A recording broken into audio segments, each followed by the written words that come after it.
Welcome, this is how to solve the axis cube. And before you even get into the axis cube, it's good to be able to see it as a 3x3 because it is a 3x3 basically. It's just shaped differently and it turns differently. But you can use all your 3x3 knowledge to solve the axis cube. So with that being said, before I give the tutorial, you need to be able to solve a 3x3 before learning how to solve the axis cube. Alright, so the tricky thing about the axis cube and why I actually had quite a bit of trouble with it in the beginning is because these pieces, this white red little piece here is actually a center. And once you see that if you, oh I hate this thing, once you see that if you do slice moves like these, so you'll see that this white red piece is affected by slice moves on this axis. And it's also affected by slice moves, if I can figure it out, it's also affected by slice moves on this axis. So this is a center piece. Now the pieces that directly touch it are edges. So this trapezoid is an edge, this trapezoid is an edge. This blue-white piece is an edge, this blue-red piece is an edge. So really, this is our white cross. This centerpiece, surrounded by this edge, this edge, this edge, and this edge, is a white cross. And then finally, the corners are all the pieces between the edges. So we know that this is an edge and this is an edge. That makes this triangle a corner piece. So knowing this, we can start to scramble it up and then try and solve it. And a good thing to take note of with the axis cube is that the orientation of the centers does actually make a difference, unlike in the 3x3.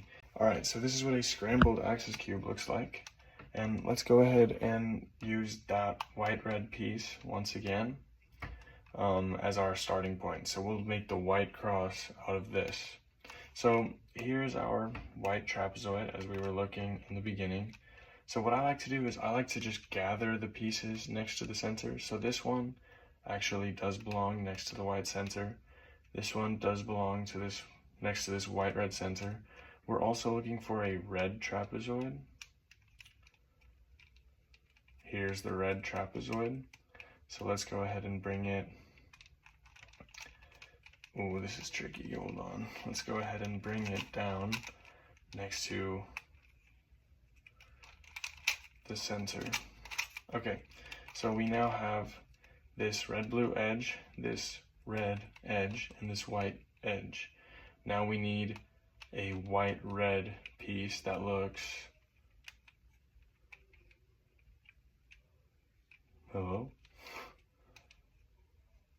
I am lost. Is it a white? Oh no, it's a blue-white piece. I'm sorry. I was confusing myself. It's this blue-white piece is the final edge. Really? Man, I've been doing this for some time and I'm still getting confused on it. Okay, so now we have the edges gathered around the white-red center.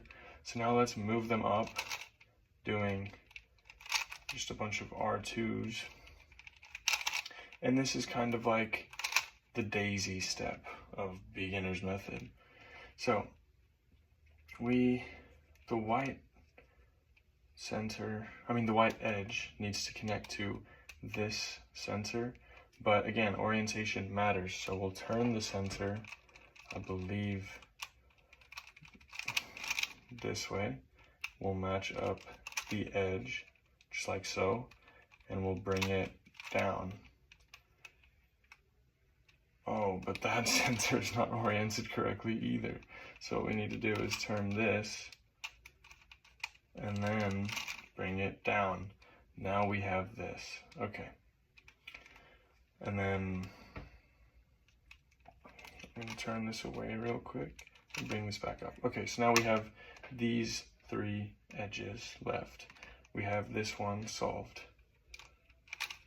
Wait, what did I do? Oh, this thing is confusing to look at. Okay, yeah. as I was saying, we have this one solved, this edge next to the center, and we have these three edges left. So I know this is hard to look at, but next I'm going to go for this red trapezoid next and see that it needs to match up with not this piece, but this piece. So I will turn the center so that it can match up correct.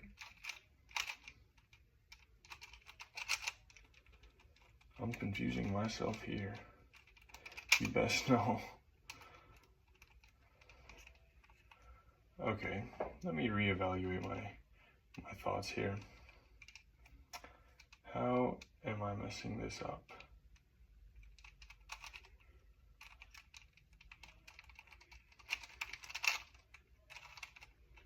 Is that really wrong? Oh, I know why it's wrong. This needs to be, so this is flipped. And I know it doesn't look like it, but it's technically flipped. So I'm gonna go ahead and insert it like this instead. That's the 3-move insert that you learn for doing a white cross without a daisy. So now, finally, I have this edge and this edge left. So what I'll do is realize that this blue-white edge, not blue-white edge, this blue-red edge needs to pair up with which center? This yellow-blue center. Thankfully, it's already paired up, so I can just bring it down. So now I have this cross edge, and this cross edge solved. Now all I need is finally the blue-white edge. Here it is. And again, the center is not oriented correctly, so I'll change that. Oh. And then insert it, just like so. So it is kind of hard to see at first, but once you do see it, you'll see that this is the white cross. So we have this cross edge, this cross edge, this cross edge, and this cross edge. So now we're gonna try and just solve the first layer. So I'll start with this piece right here. This should be, by the looks of it, a white triangle, which is here. So I'm gonna go ahead and just do RU, R prime, U prime until it solves. Conveniently enough, it solved quickly here. So that's the first layer piece. Here, it looks like a blue triangle belongs, or a blue, yeah, blue triangle, here it is. And then again, I'll do RU, R prime, U prime until it solves. And again, it's solved conveniently quite quickly. Here, in this slot, a red triangle belongs, and it's already there. So again, RU, R prime, U prime until it solves. And then here, it looks like we need a red, white, green, triangular-ish piece, like this one right here. So you can kind of just figure this all out intuitively. And then as you can see, the first layer is solved. This gives us a strong base to work with. Next is the first 2 layers. So we have this first layer that you can see easily just by turning around, honestly. And now we need to fill in the slots above the corner, which would be these edges. So this needs a blue trapezoid, which would be right here. So first we need to check if it goes in correctly this way, which it does.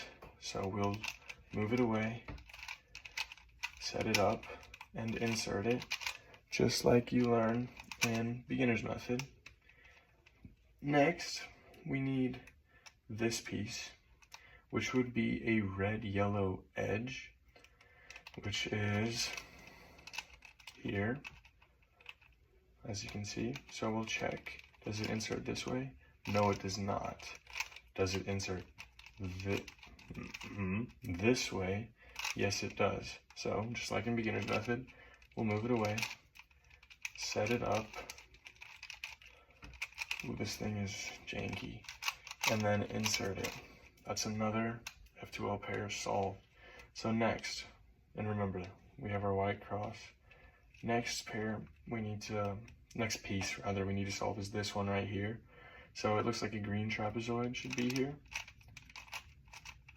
Oh, the green trapezoid is actually stuck here. So let's go ahead and solve this one instead then. This needs to be a white-orange edge, which is here. So I'm gonna have to take one of them out. That's just inconvenient.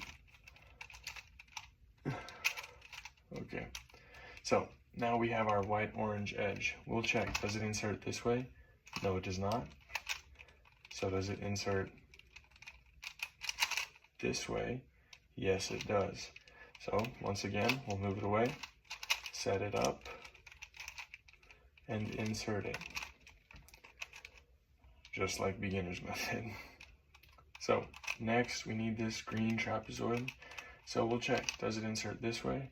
No, it does not, doesn't match up. So we'll see if it inserts this way, which it does. So again, one more time, we'll move it away, set it up, and then insert it. So now we have a first two layers done, which looking at it from here, kind of looks like it's solved, but then there's this mess we need to take care of up here. So just by turning it, you can see that this is the last layer. So the first step that's easy to do for the axis cube for the last layer will be the yellow cross. So we need to see that these edge pieces are facing the right way, and the way to check them is just by putting them in their spot.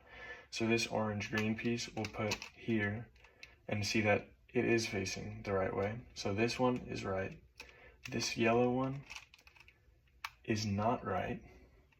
This yellow-green one is right. So far it's these two pieces. And then this orange one is not right. So we have a line here. So this one is solved and this one is solved.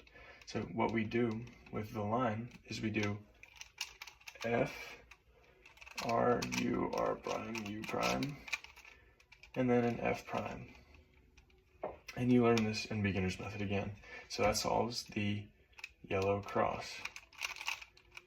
Now, I got lucky here, so I'm actually gonna go ahead and undo this just for teaching purposes. Okay, so we have this edge is solved. This edge, if we check it, is solved. This one is solved. And this one is solved. So now we need to make sure that they're all put in the right place. So we'll see that these two are in the right place, but these two are not. So I'm going to go ahead and put them at the back and the right, just like we do in beginner's method. And I'll do assume. Just go ahead and solve them. So now we have this facing the right way, this facing the right way and in the right place, and this one and this one. So the next step you learn in beginner's method is to go ahead and make sure that all the corners are in the right spot. So this one is obviously not in the right spot. This one is not in the right spot. This one is not in the right spot. And this one is not in the right spot. So none of them are. So we'll go ahead and do the algorithm that you learn in beginner's method to cycle the corners around. And we should see at least one in the right spot now, and that would be this one. So now we'll go ahead and do that algorithm again. And now they are all in the right spot. This one is solved conveniently enough. And wait. And this one is also solved conveniently enough. So I'm left with this one and this one. So in beginner's method, you learn to turn the cube upside down and then do R, U, R prime, U prime until these pieces solve, just like so. And then you'll turn the bottom layer to get to the next one. and then keep doing that until it solves. And now we can finally turn here. And we are so painfully close to solving this thing, except for we have parity. So this needs to be flipped 180 degrees. And I don't actually know any other way to do this. So the way that I do this is I just do a T-perm twice.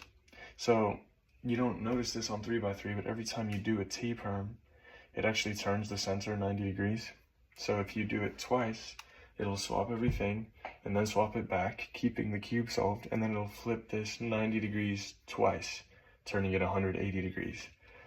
So I'll go ahead and do a T-perm twice, and you would want to be careful on this thing because it's a little easy to get lost. So this is our T-perm, these two swapped and these two swapped. And I'm going to go ahead and do it one more time.